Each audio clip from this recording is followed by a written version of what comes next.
দেখো ফ্রেন্ডস, টমেটোর অবস্থা কোনো বিক্রি নেই, শুধু মাঠকে মাঠ টমেটো এমন হয়েই আছে।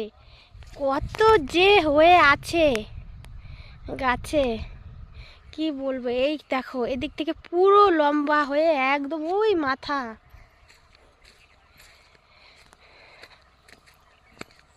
বাপরে বাপ, কত টমেটো পচে গেছে, পচে গেছে, সস হয়ে গেছে সব। দেখো কাকি, টমেটো গাছও নষ্ট হয়ে গেছে, টমেটো নষ্ট হয়ে গেছে। তখন দেখলাম এই বড় টমেটো দেখলে মায়া লাগে গো। যারা পায় না তারা দেখলে কেমন লাগবে তাদের। আর আমাদের এখানে দেখো পচে পচে যাচ্ছে টমেটো, গাছেই টমেটো পচে যাচ্ছে। তাহলে কি হবে?